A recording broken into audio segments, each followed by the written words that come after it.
I just want to say to Rosa, thank you for this invitation for today, for the opportunity of having a public conversation, but especially thank you for this opportunity to show Janet Cardiff and George Bursmiller's masterpiece, if we can call it, really The Murder of Crows, because this is an extremely complex work that requires time to appreciate and to enjoy. And it was created many years ago with Caroline Christophe Bargarguiev, who is the curator of Janet's exhibition in PS1 that transformed my life. And also, of course, this wonderful Sydney biennial where Murder of Crows was first presented. So, thank you for being here as well with us. And I think this is just the beginning of a conversation, but to acknowledge all of the people around us and the foundation that make these projects possible. And for us, on the 20th anniversary of our existence, we were founded in 2002 in Vienna, so we're celebrating our 20th year. Who better to celebrate it with than Janet, who started it all the trouble in the first place, and Ragnar, who's we've known each other since, he continues the trouble. 2002 when we first met, when you were playing naked in the president's of Iceland's house. And Daniela, who's been my partner in crime, she's the artistic director of TBA21. We've worked together since 2003. It's probably the longest lasting relationship I've had in my life.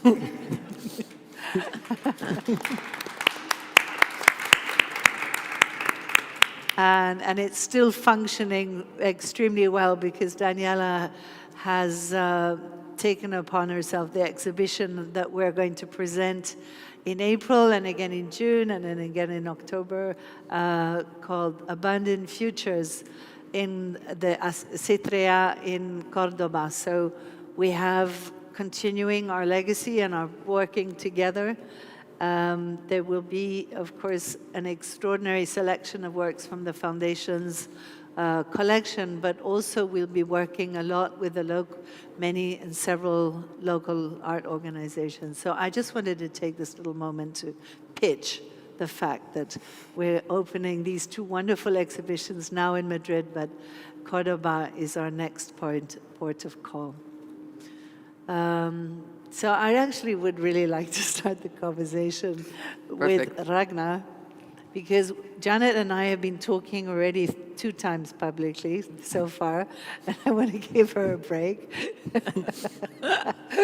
But Ragnar, we met a long time ago, and what I didn't understand at the time was how philanthropy worked, how being an art patron really meant, what it meant, and as well, how does a co-commission, and you've been super independent in your work. You've always managed to produce your own pieces. So sometimes it feels difficult to be there in a supportive way. But what's your experience been working with TBA21 and Daniela? Yeah, it's been, we worked together on a lot of things for many years. And it started like we had met each other when I was in a rock and roll group. But I remember the moment when you realized that I was mainly an artist. We didn't talk about it. It was like I was working as an artist, and then I had a show in 2005 called The Great Unrest in the Reykjavik Art Festival, which it kind of took place all over Iceland, and I had a piece in an abandoned theater, sort of in the middle of nowhere, and kind of hardly anyone came to it. But amazingly, you came. And that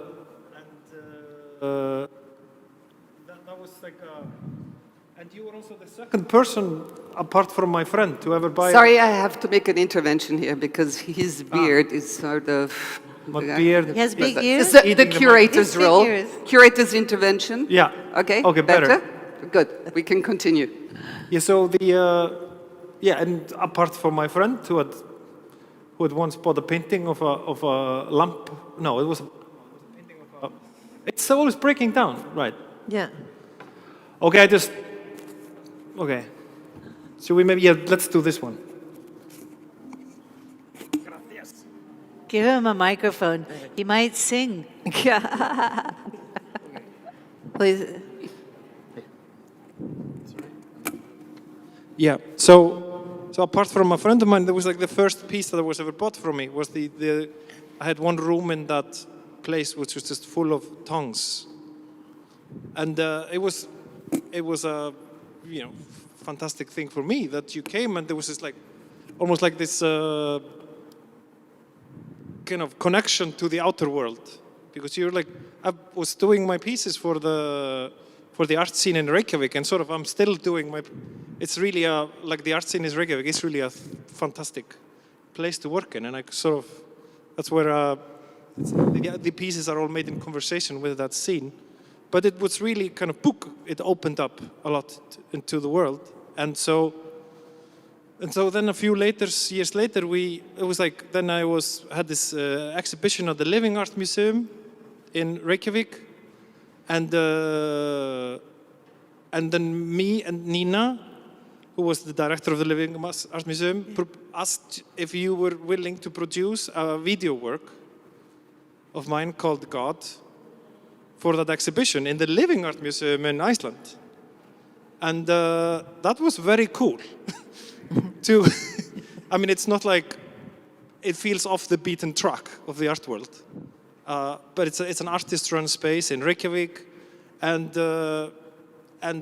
this piece really kind of was the first piece where I had some budget to produce a video and kind of go full on, and I was working on it here with Helgi Svavar, the drummer, and a lot of musicians, and we bought pink curtains, a lot of pink curtains and whatnot, and we could do it, and so this was really the start of me being able to produce these kind of, not big productions. I mean, you could call it it's like kind of like a song and dance production. Yeah, you know. It was a real song and dance budget. It was a real song and dance budget. But one of the things I wanted to say about that performance that you did, what was the name of the place? The name of the performance was No, called... the place where you did it. Yeah, it was called Dagsbrún. Taxbro. So I Dagsbrún. want you to know that to get there, you have to have a very special jeep because it's full of these rivers that flood all the time as the glaciers melt. And it's completely black landscape. It's totally lunar. And actually, we had been in Sigurdsfjörður on the other side of the island, and we were flying in this tiny little propeller plane with my kids. And on the way, I heard that, Ragnar was somewhere, and we landed on this tiny little strip. And, we managed to get over to this dilapidated barn, and I realized, Ragnar, doing an endurance piece, surely you want an audience, some people, and there was no one there, and he was there for 2 months. It was and actually just 1 month. It was 1 month, Yeah. sorry. But still pretty Yeah. hard going, and I thought this was an amazing thought that you really didn't care whether there was an audience or not, or I would cared, you? of course. I really liked it when there was Yeah. audience. But With artists, because that's the same with the first audio walk I did, was in a piece in Banff, actually, the Banff Center. I think 8 people saw it, but it was the piece that led to the career. Yeah. And now, a few more people have heard it. But it is a good question. Is it really important? Like, you have this piece of art. How important is it to the artist how many people see it? And you know. also, what But I I also think really it- like is like when a story is created. You know, it's like these 8 people saw your piece, and they told other people that they saw Yeah. it, and then the piece becomes this almost like a Something it's not. something, yeah, like a little adventure.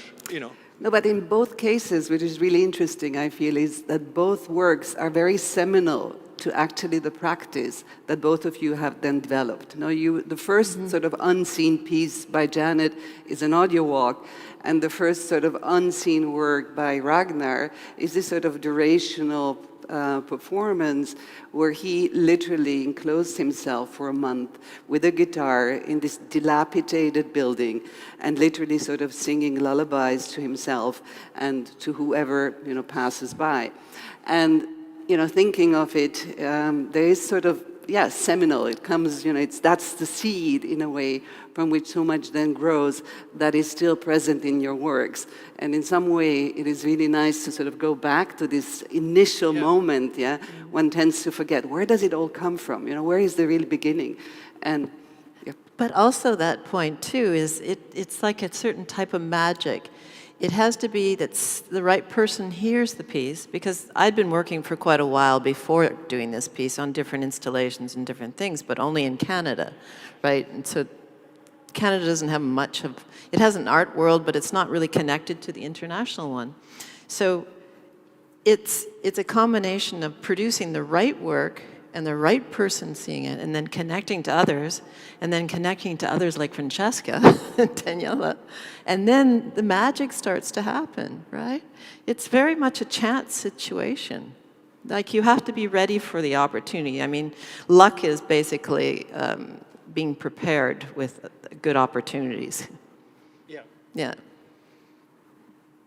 Sorry. Well, you know, one of the things that one has to say, I mean, I've had the most truly blessed life because I've spent the last 20 years getting to know artists, and these two have remained really close friends and great friendships, which mean a lot to me, have lasted.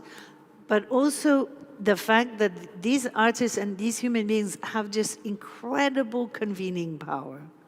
They can bring so many different elements into, both of you bring so much into your work. So many different inspirations, so many different disciplines, so many different things that you research, and you really harness all of this together into something which is a very accessible and easy to digest work in a way from on the surface. That isn't the sort of work that frightens people away because it's too conceptual. But on this, and then the second level, when you really give these works time and you really sit with them, and again, you know, being able to see Murder of Crows now only for the 3rd time in my life, you know, I felt this is just so amazing, all of the things that I didn't even hear somehow the last time. Yeah. Or, you know, the different visualizations, the dreams that I had afterwards. You know, I started having really crazy dreams the last few days. So, you know. But perhaps to pick up of what you said, we could unpack this process of making, of collaborating, based on the 2 exhibitions that the audience can actually see. So, you know, perhaps we start with Janet, since we're here at Matadero, and again, thanks Matadero, thank you Rosa. Yes. And perhaps talk very specifically about the process, where it started from, Caroline's role, TBA's role, you know, how did that sort of magic come together, and then move from perhaps Janet to the emotional landscapes that are presented at the Thyssen Museum and curated by my colleague Soledad Guiterres?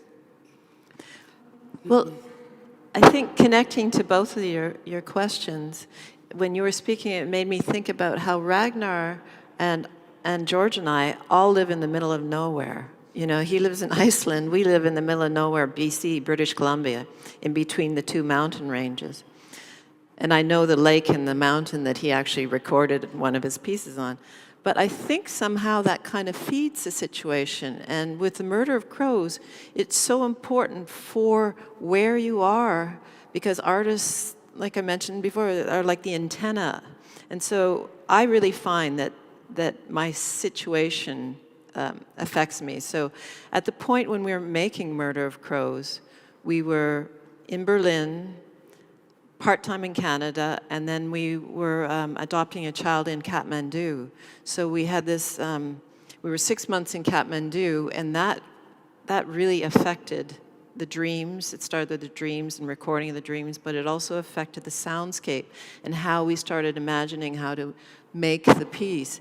But also, in being in Berlin was where I connected with Francesca, and it basically, and right before that was actually Carolyn Christoph Bakerjeev, who's been one of the most important curators for George and I I always want to reiterate how important specific people are to your careers.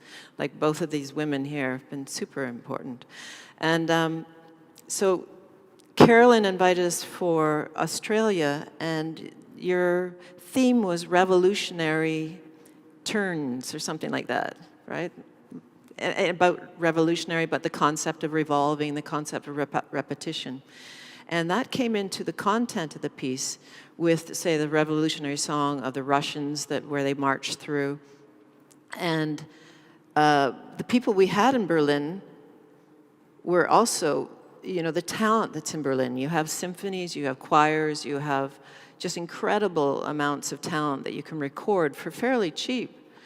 And then in Canada, we had all sorts of access to, we had forest on Hornby Island on the west coast, and then we had, different farm implements we recorded, but also there was a bar in Berlin where I started talking to Francesca, and she said, "So what are you working on?" And I said, "Well, we have this idea for this piece with 1,000 speakers." Oh, no. And and she's going, "Yes, that sounds a little ambitious." But then anyways, it sort of revised, but then she started coming in with her support, and for the support for the Sydney Biennale, as well as the first time it showed in Berlin, she sponsored that. And it's so important, those sorts of connections, as well as the landscape and interior landscape where you are, because nature has a way of feeding itself. Like we did a lot of the composition in our studio in Berlin too. Canada. We brought in the composer from Berlin and our tonmeister from Berlin, and we were did this crazy amount of speakers in our studio, and then we was mixing it there too. But then we go for walks along the river, and then have the dreams and everything like that. So yeah, I'm sort of. So you said I'm sort of traveling on here in my brain, trying to remember everything. But it's like being connected to nature, but also traveling through environments, and you pick these up. Well, since you mentioned landscapes, and we want to talk about emotional landscapes, so Ragnar, perhaps you can unpack for us the two terms, emotions and landscapes, individually and in a connected way, and then sort of bring in the exhibition, and then perhaps we come back again. Yeah, I mean, the title for the exhibition, she's just this, it's you can imagine how it is to live in a small town like Reykjavik. How many people live in Reykjavik? 200,000 people. And there's just this character who's one of the greatest musicians in the world, who just lives in the town and goes to your shitty art shows and shitty concerts, and you raise the bar, so back to your work, emotions, yeah, landscape. So because that's also the emotional landscape. It is always finding the emotional. It's very finding the truth in works. Is this kind of what we all are striving for,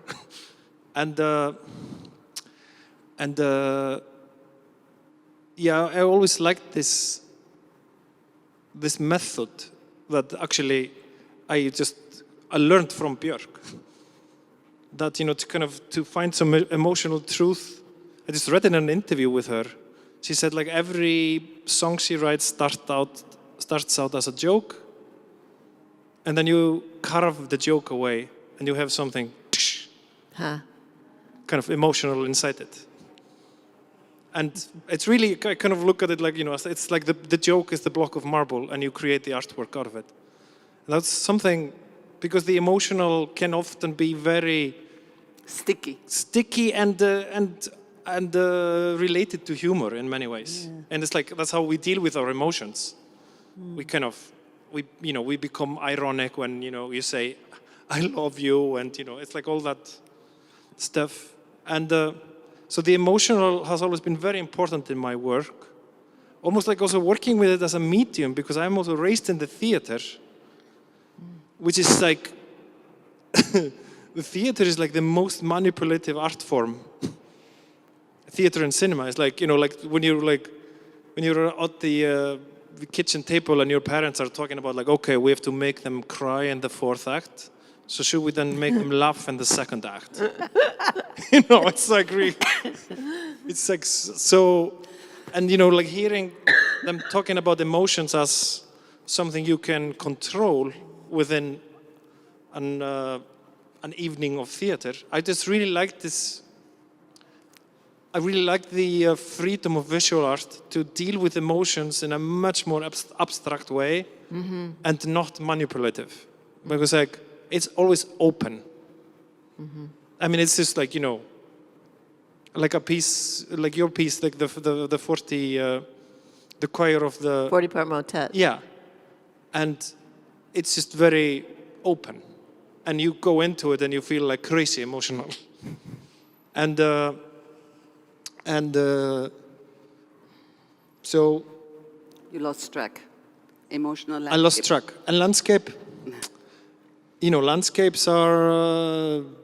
But you can connect it to the exhibition, since there are a lot of pieces that actually talk to that. And, and our audience hasn't seen the exhibition, so maybe you point out one or two? But I often like to work with landscapes. It also maybe comes from, coming from a country which is like a landscape country. It's kind of like, you're from Iceland, you're just like, oh, you're from landscape land. And that was also this play, because like the piece which is in the show, and it's like the poster for the show, was shot in kind of your neighborhood in Canada. In the Rocky Mountains. I showed that in the Venice Biennale in 2009. And that was really a play about, people coming and seeing this crazy landscape, and it's an Icelandic artist. And a lot of people just thought it was Iceland. And that was this kind of, I love the idea of landscape as cliche. Like landscape as, like almost like emotional cliche. That like the Rocky Mountains mean kind of mystery and freedom. And like in all doctors' offices all over the world, you see the Rocky Mountains kind of calming you. And also with a work like The Man, shot in Texas, where there's this play about Andrew White's... Describe it, perhaps? There's this piece called The Man, which was made with Pinto Perkins. He was the last original Delta bluesman alive when I did the piece in 2009. So he was the last man standing of the generation. He was born in 1911. Wow. Yeah. So he was like 97 years old when we were filming this. Oh. And, he knew Robert Johnson. And, played with Muddy Waters. And, it's like, was discovered by Sonny Boy Williamson. So he was like, it was almost like knowing somebody who, because like the blues legends are such kind of foundations of contemporary culture. It was just like working with someone who had kind of, it's almost like, working with someone who had been in biblical times or ancient Greek times. Like, I used to work with Homer and Sappho, and he was sort of in the background, but worked with Homer and Sappho. So he is there, like playing on his piano in the Texas landscape, and then there's a house behind him, kind of typical American house, kind of rotting down into the earth, and he just sits there and just like, I just asked him to start playing, and he just played, and he did, you know, because he was 97, he of course had dementia, so he would like repeat the same songs over and over again, same showbiz phrases, because I saw him live, and it was just amazing to see this guy just in his blues zone, and he was just like playing out the cliches he had done throughout his career, like after each song, like, oh, the piano is out of tune, and etc., etc. So, where I'm just babbling, but Can I jump Can I in? ask? Oh, okay. Sorry. I wanted to say something about that particular piece also, because, I mean, I'm a huge fan of Andrew Wyeth. yeah. And I've seen those sort of big American barns in so many Andrew Wyeth's paintings.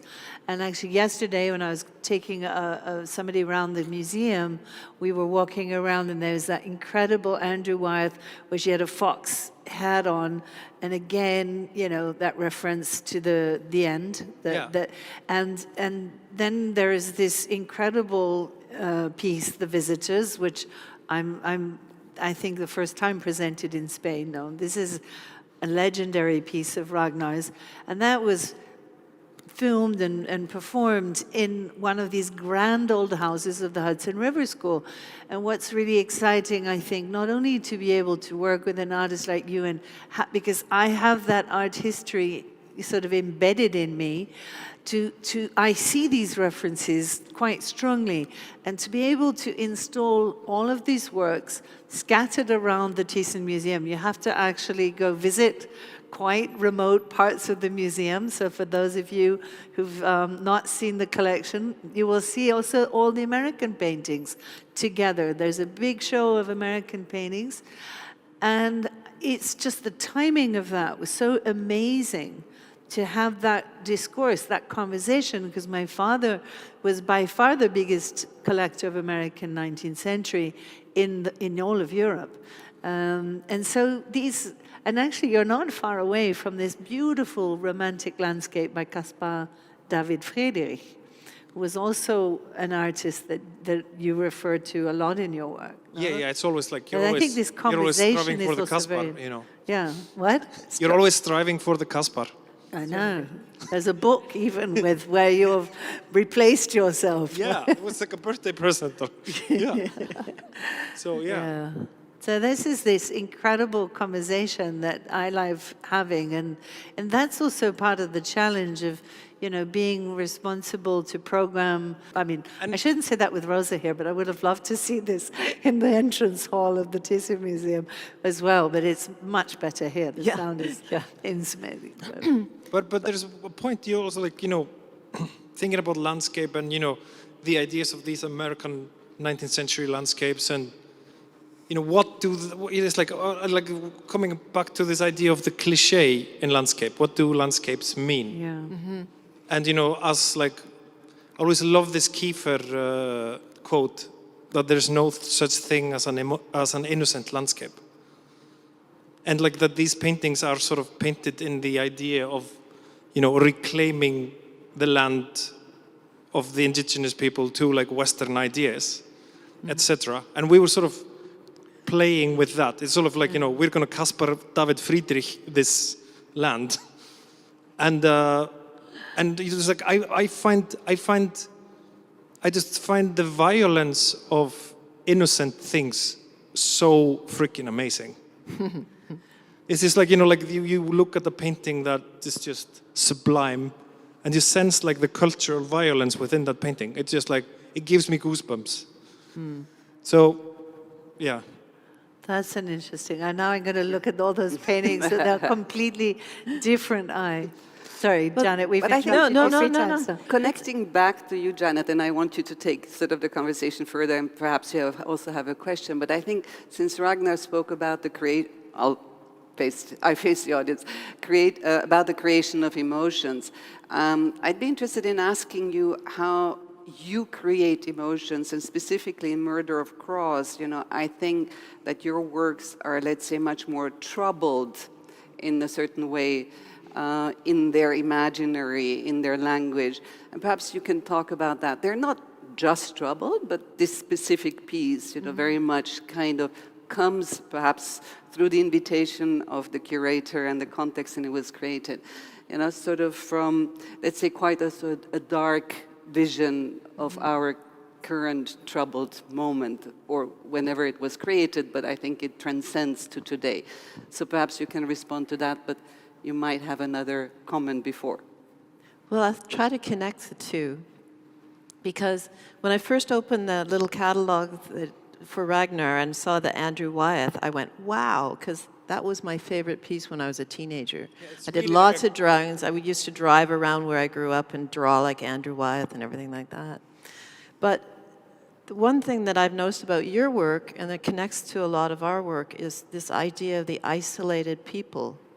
Because when I look at a landscape painting, and I ended up doing tons of landscape paintings when I was during COVID, because a lot of our projects were canceled. And there's one thing, if there's a figure in the landscape, it's about a different type of isolation. And then if you take away the figure and you just have the landscape, you are the viewer in that, but you're still the isolated viewer. And I noticed in a lot of your work how there's, the isolated people in each room. And, there's a part where the house where they get together, but isolation has been a really big theme with George and my works, and with the audio walks and even the video walks.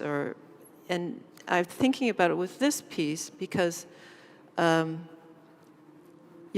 emotionally, we were going through certain things at the time, but now it is changing, like you said.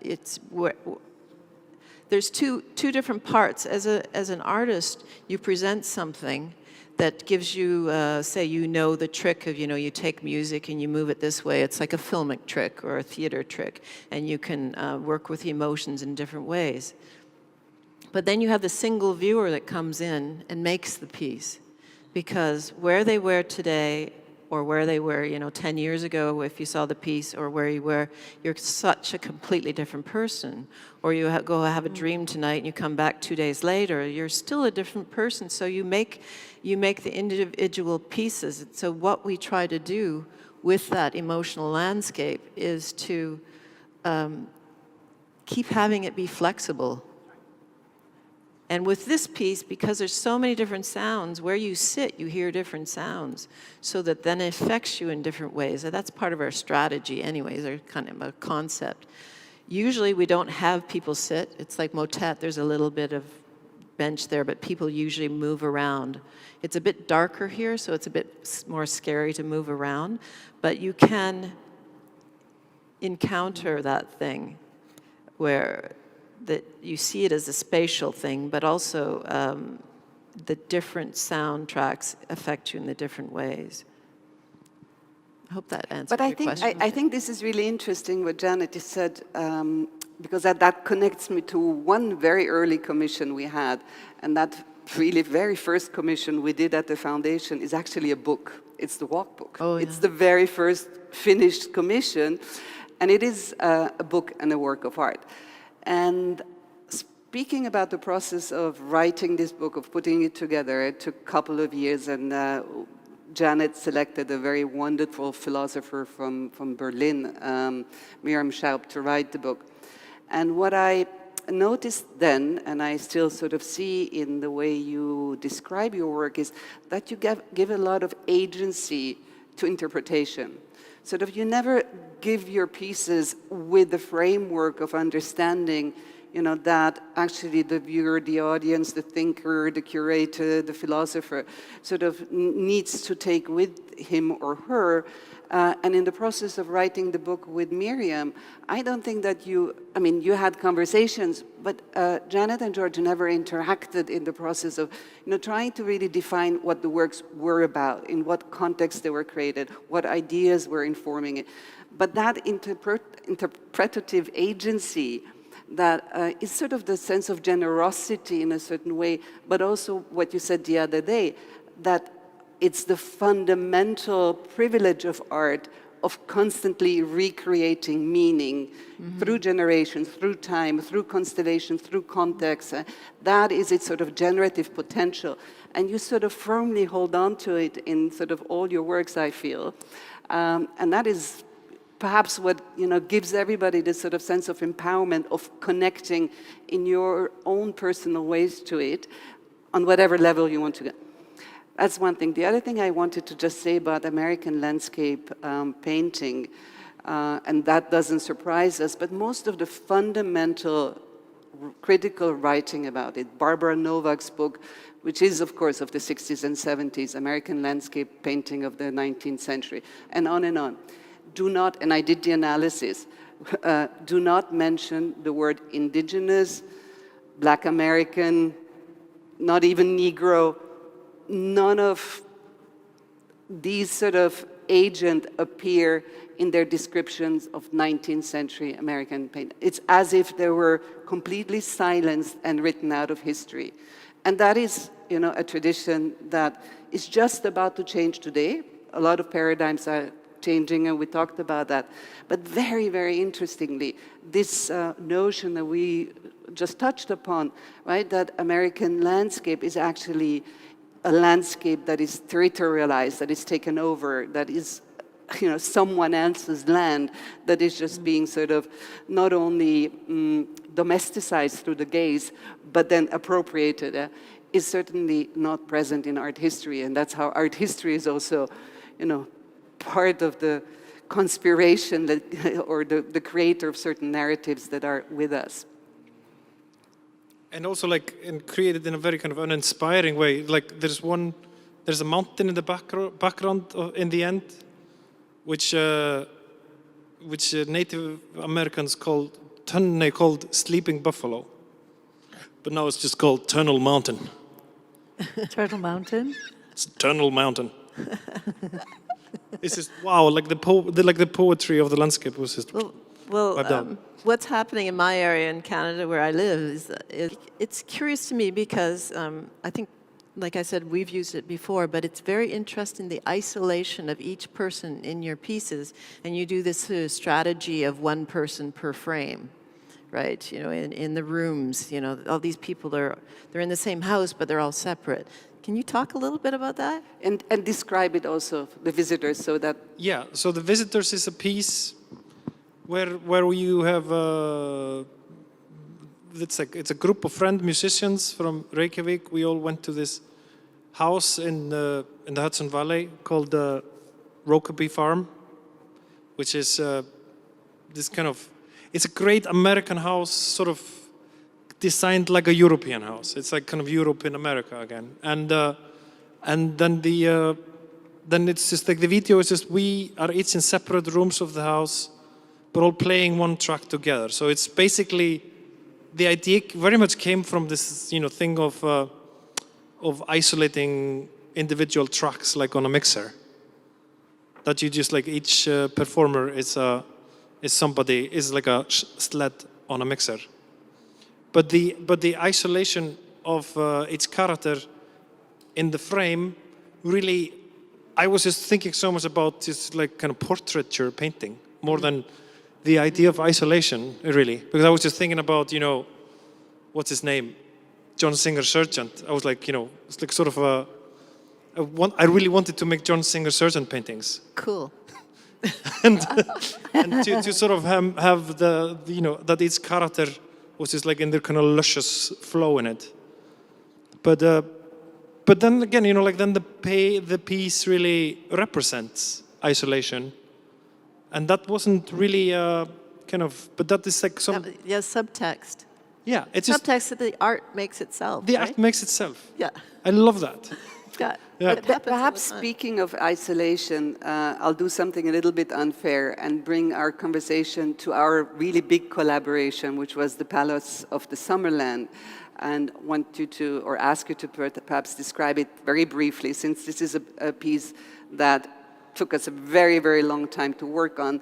But I'm also specifically interested and would like to ask you to describe this process of collective working that is very dear to your practice. So we talked about isolation, but actually a lot of the pieces, and I would say Ragnar's practice in general, is informed by sort of collective work with a group of artists that are very close to him and continuously reappear through the years in his works. Over to you, Palace of the Summerland. Yep. Da-da-da-da. Palace of the Summerland was a piece, created in collaboration with the TBA21. It was when for the space in Augarten in Vienna, and just came to the space and saw it, and there was this idea like, should we do something here? And something crazy. Something crazy. Yeah, you said, should we do something crazy? Like, all right, we can do something crazy. And then there was this idea of, because the space had these huge windows. Really, I always loved the idea of old film studios where, you didn't have the technology of big lights, so you always had to use skylight. So it just had this big skylight, and it kind of looked like an old Hollywood studio in that sense. So this idea was just to change it into a film studio and ask a group of friends and people I admire from like the art scene in Reykjavik to come and join us in Vienna for a month, where we would go for the impossible task of filming like my favorite novel and the favorite novel of many people who are in the piece. It's a novel called World Light by Halldór Laxness, Iceland's really kind of great novelist. And the book came out in the sort of mid-1930s, and it's about kind of, in a way, it's about the artist and the longing for beauty. And it's written in this really, in the political crucible of the 30s, and Laxness was Communist. Was a really battling socialist, and his first idea was to write a book about how kind of art has to have a social impact. But he was became more and more in love with the idea of writing about an artist who just loves to watch clouds drifting apart. And kind of the romantic artist, like it's and the longing for beauty, and it's both super sincere and super ironic. It has like many of the most beautiful sentences written in Icelandic. It's like a sentence like, where the glacier meets the sky, that's where beauty alone reigns, above all demand. There are no sorrows, therefore joy is not necessary. I think you Stuff like that. I think you should say that in Icelandic. Þar sem jökullinn ber við loft, þar ríkir fegurðin ein. Þar búa engar sorgir og þess vegna gleðin ekki nauðsynleg. Thank you. Thank you.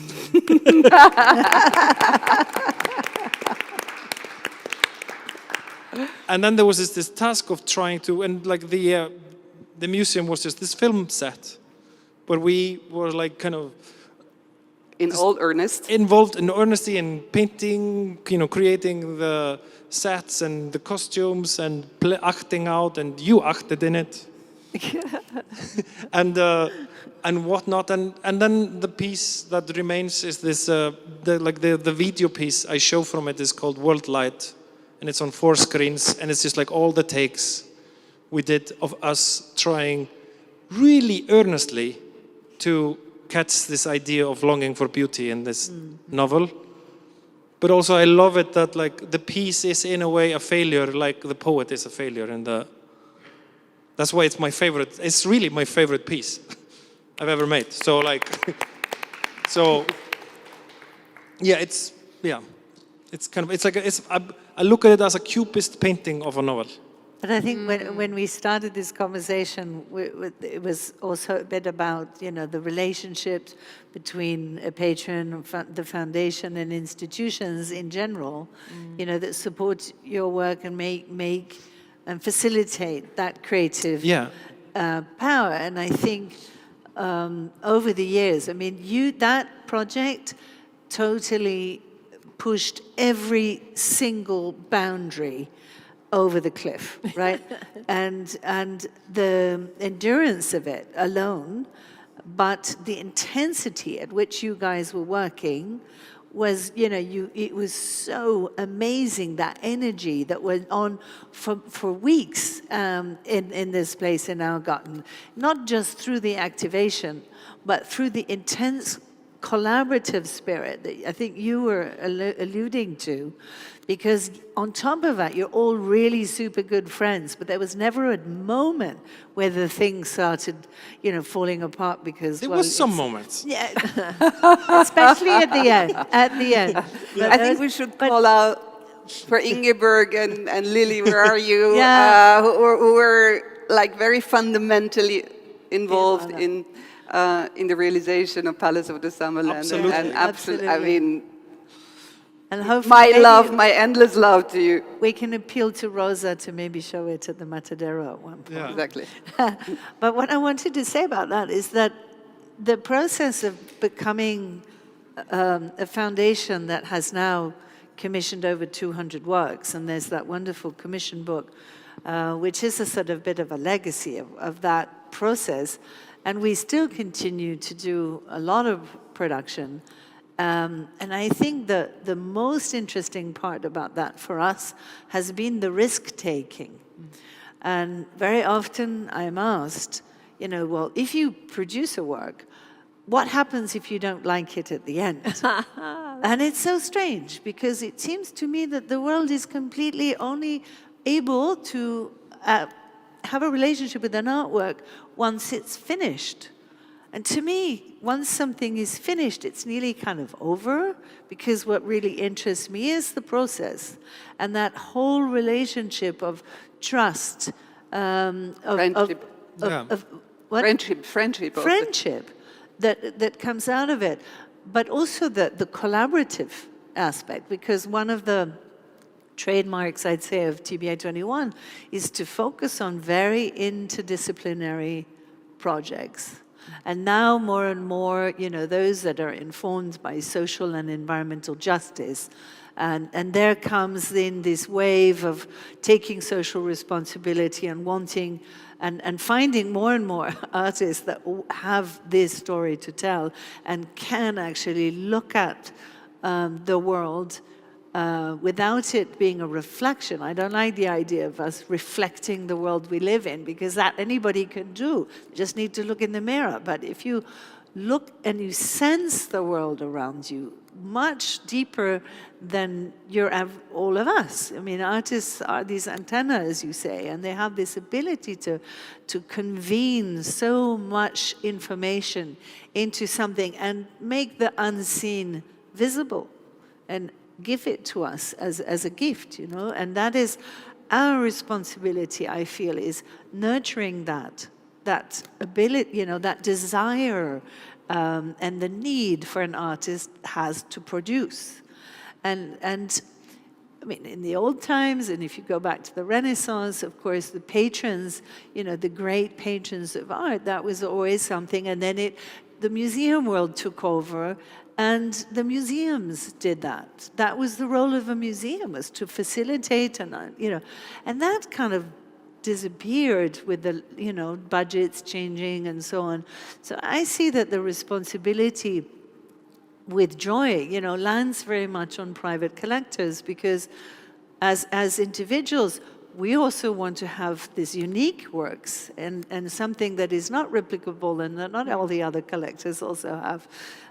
But being able to be there genuinely to support these visions from the very beginning. And, sorry, go on, Daniel. No, I would just add to that, 100%, I would add to that, and the responsibility to make them seen, to show them, to travel them, but also, and that's my great passion and contribution, as Francesca knows, to write about them, to publish them, to make wonderful publications. So one part of it is the creation, the fun, the joy, the tears, the hassle.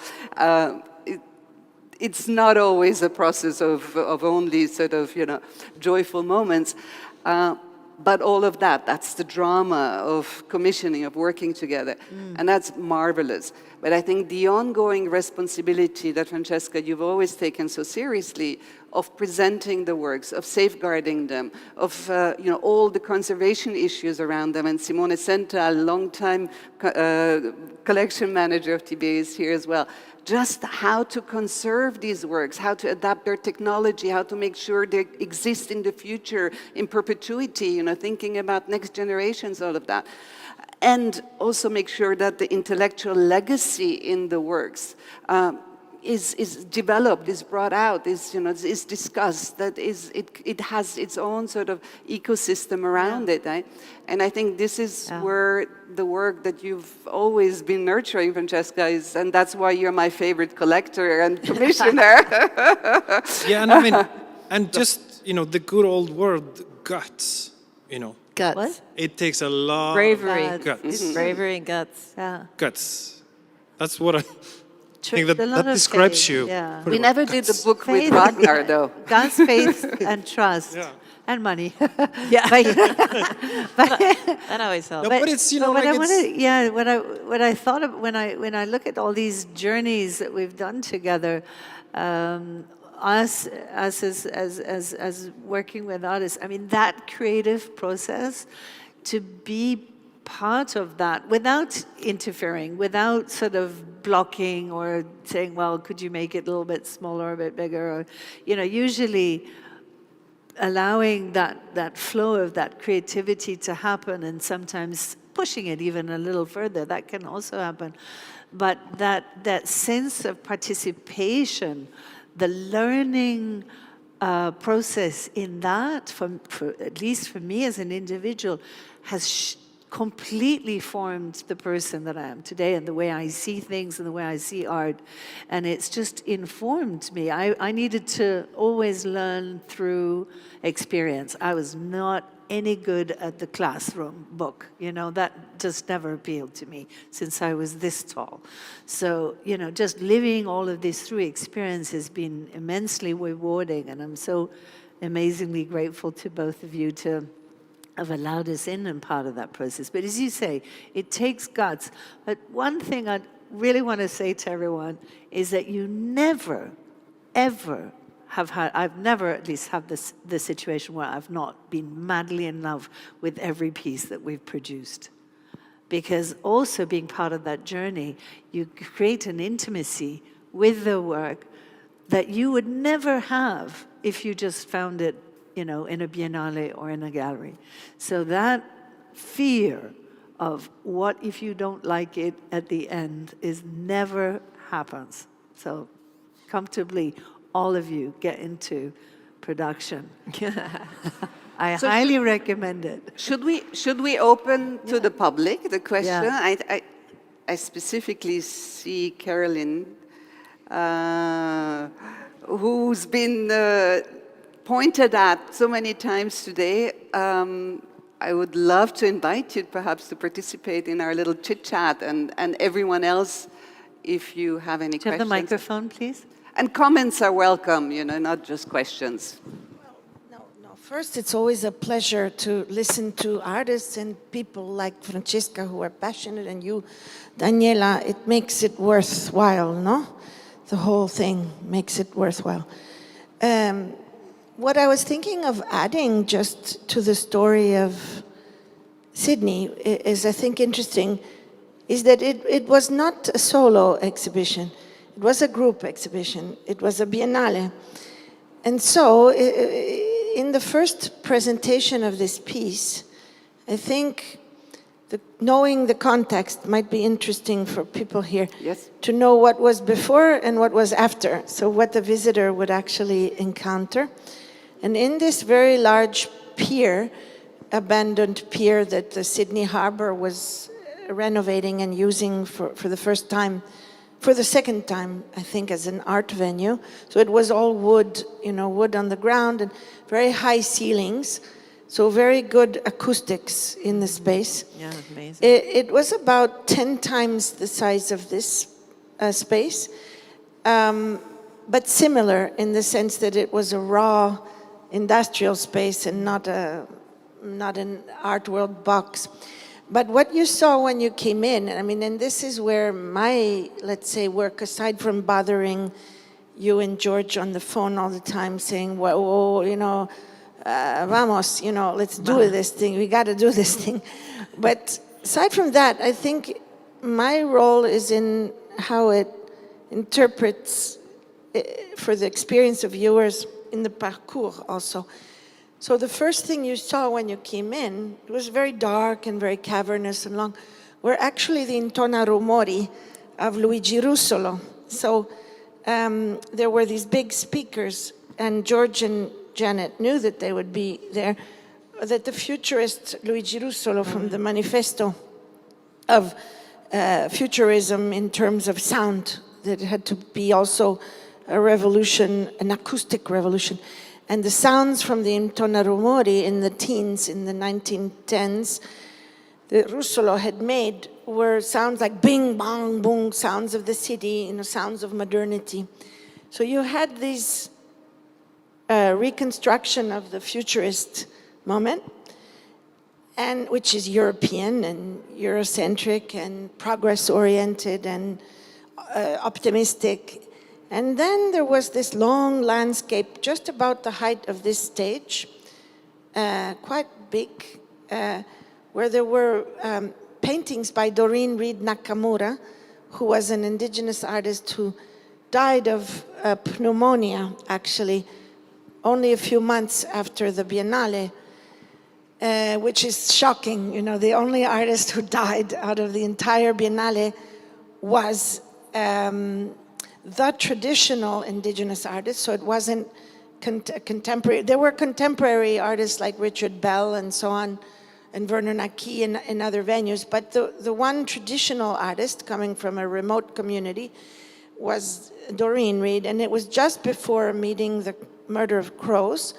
So you would hear the sounds a little bit of Murder from Crows still, but it was the first time that you showed an indigenous traditional painting horizontal, which is how they're painted, because they were always put on walls in the museums. And so there was giving this landscape back to the landscape in a way. And it had to do with sound waves, and it has to do with dreams, because it has to do with song lines and has to do with dreams. So the Russolo, which was sound, and then the song lines in the dreamscape of the paintings, abstract kind of optical dot and line paintings. And then you walked another 20 feet and you could be tired and sit down in these chairs and then listen to this guilt. Let's say that it was received as a piece about also European guilt, because we are in Aboriginal land, you know, or on the harbor of Sydney. So the question of the futuristic, somehow optimism of futurism or of social revolution and political revolution in the West resonated with Russolo, and then with the sounds of the Russian.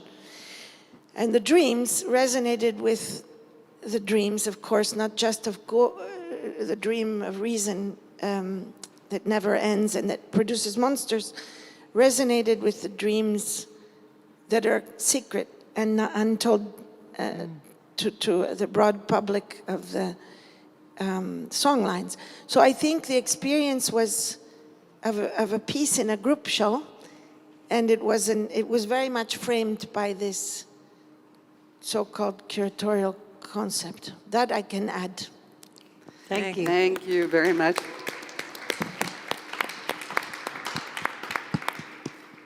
Do we have other questions in the audience? I'm sure there must be comments. Please, if you... Question. A question. No.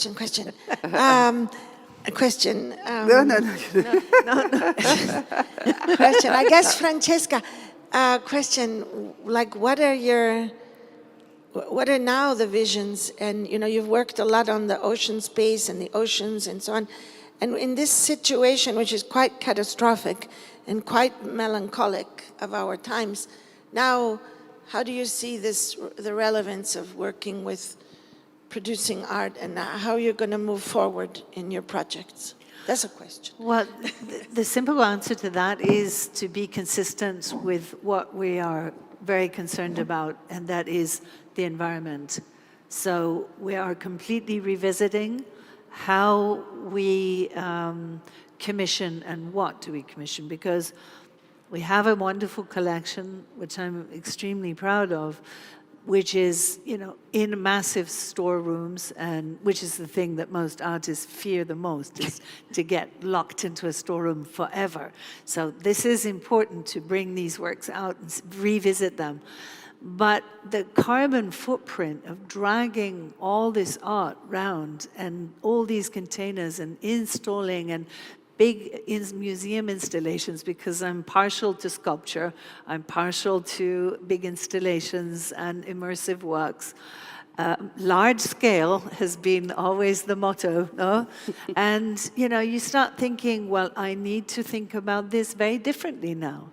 20th anniversary is a wonderful moment to sort of completely redefine the foundation and look at commissioning, which we do as also a very purposeful action. And it's very driven by our concerns of social and environmental justice. Does it need then to have all of this materiality that is so expensive and so complicated to move around? So that's really the challenge that we have of producing works in the future that maybe have a lighter footprint and carry a message, which is also very important for me to contextualize things, you know, to have those different research strands that you know, feed the artworks. Because this sense of artistic research, which we're so attached to, and putting the artist in the center of any topic, giving them that mandate, you know, to investigate something, that is a very powerful part, a very strong part of our commitment to artists, is to allow artists to have time. Because I know how much pressure artists are in to develop things and to produce and fill the gallery, and then there's this show, and then you have to come and see old works that you produced and thought you'd never have to deal with again, Yeah, but over and over again. It changes every time Every I see time. it. No, So of course, but, I don't get to you see know, it very much. It's So like these. me too. I don't get to see it.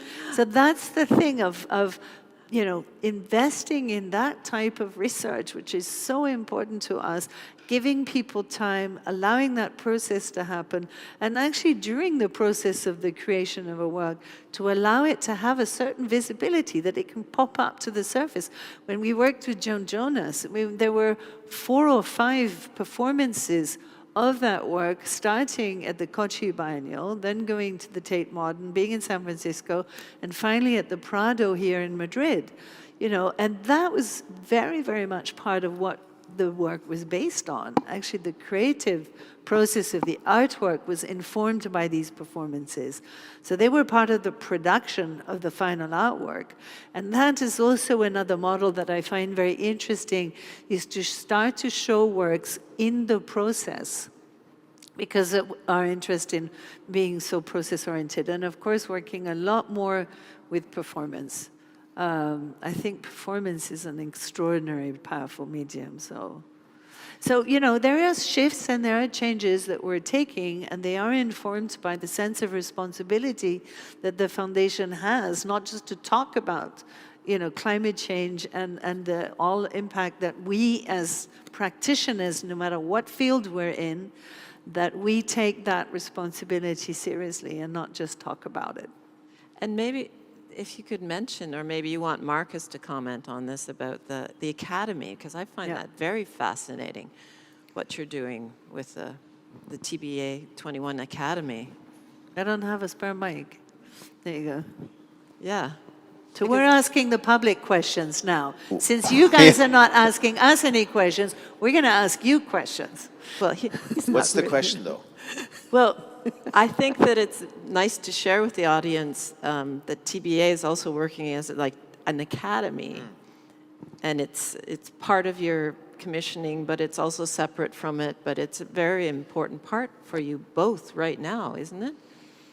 Well, I highest. think, you know, at the core of it all is still the artistic process. Yeah. No? And I think Francesca alluded to it a couple of times, and I think the way that both of you work, I mean, intrinsically you work with George and Ragnar always collaboratively. You know, the work that we do stems from that as well. It is very much collaboratively. It's very much bridging kind of the deconstruction of the white male hero, which happens sometimes in your work. And I think that is a figure that is as problematic and as toxic as we call it today, as sort of many other sort of power structures, right, that dominate Western narrative. And I think in your work, you have a particular way, and perhaps you want to give one or two examples, to both sort of celebrate the heroic figure, right, as in our piece, Palace of the Summerland, but also completely deconstructed and perhaps even, you know, remove a few layers of clothing on him. I know it's a bit a tricky one, but, you know. Yeah, I mean, I think it comes from, like I was in, when I was in art school, there was a course on feminist art. And I just remember realizing that this, you know, like everything else you learned about was just like, you know, one thing leads to another.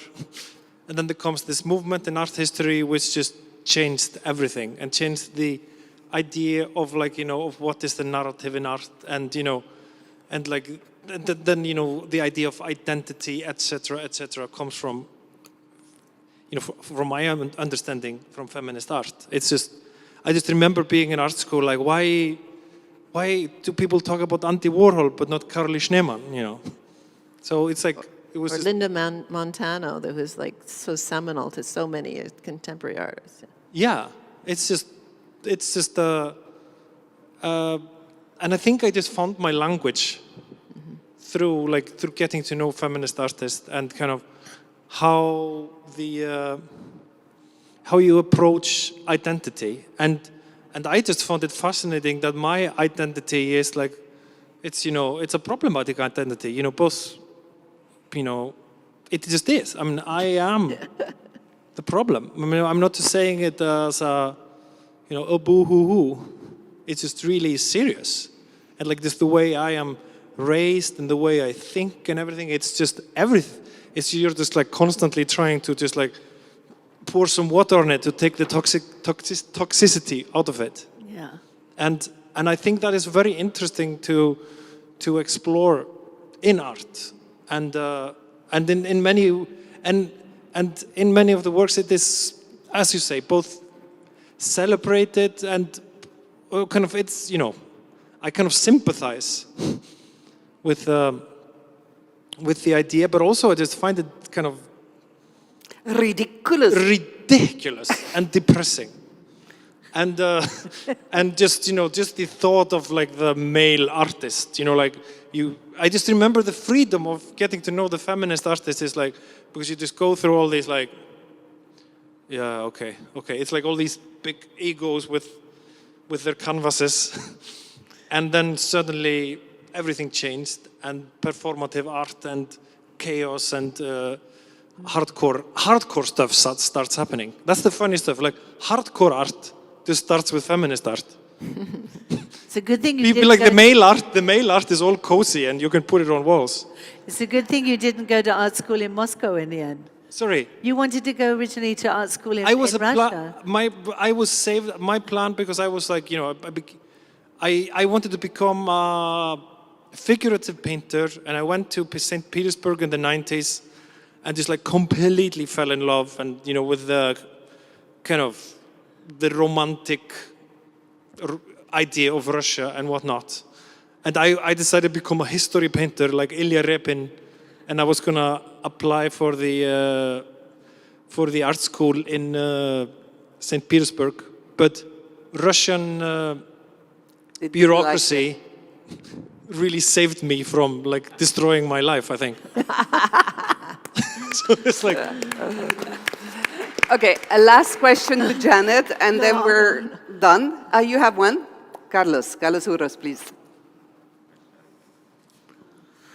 Janet and to Ragnar, but how does, seeing your work again in such a contexted spaces as we have here, no?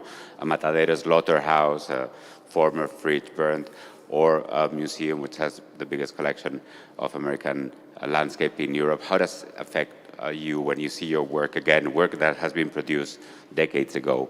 No? How does it affect or your impressions? Yeah, it's very interesting because the Murder of Crows hasn't shown so much. It's not like the 40-part motet that's shown a lot all over the world because it needs more space and then there's a lot more speakers. But here, when I first walked in and I saw the site, I went, oh, wow.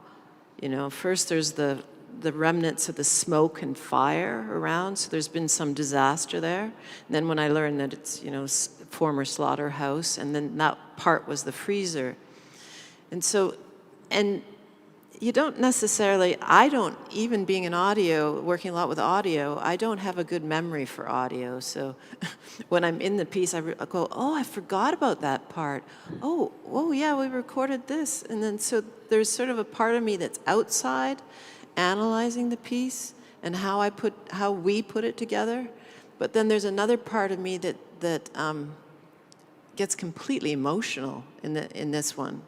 Like, I have to watch myself not cry with certain scenes, and then when the Russian choir comes in stomping, and then I think of the, what's happening right now in Ukraine, and then also with some of the dreams, because I know the history around them, but also the techniques of music we use. So I think it's a very resonant space, and I'm super happy with how it is here.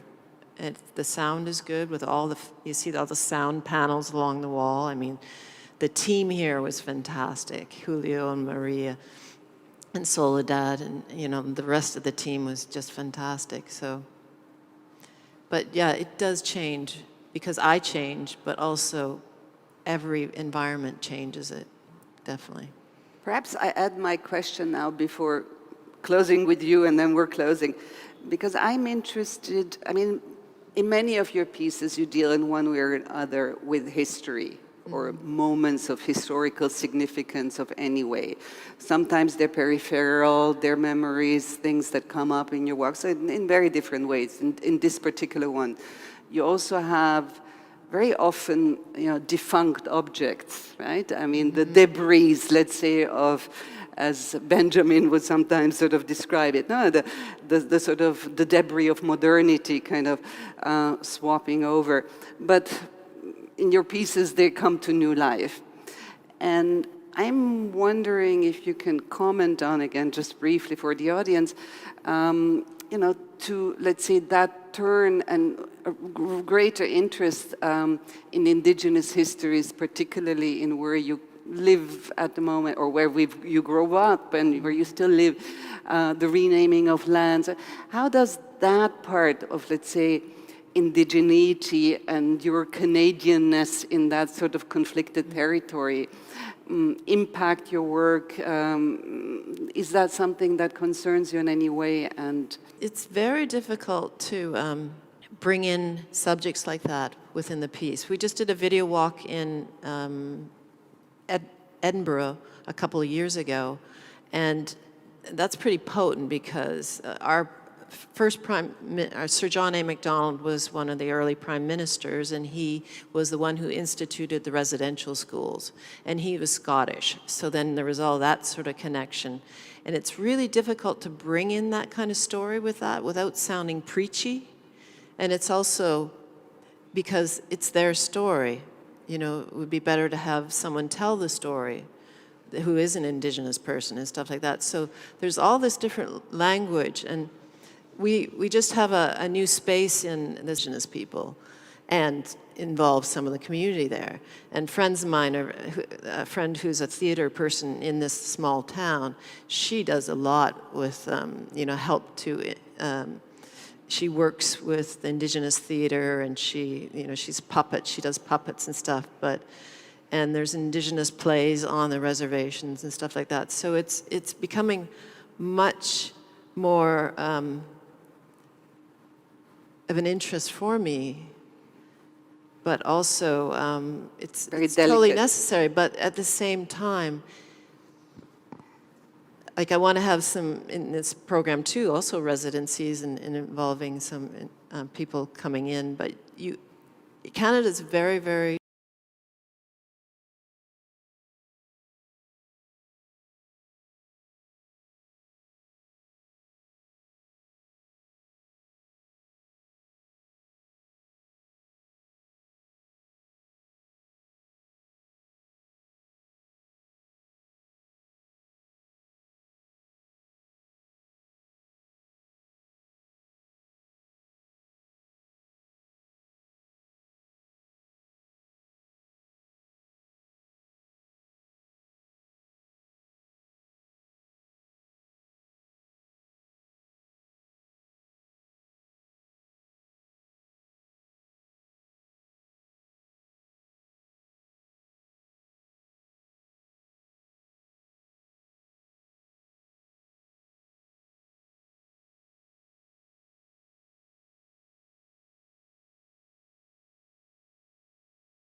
Curator of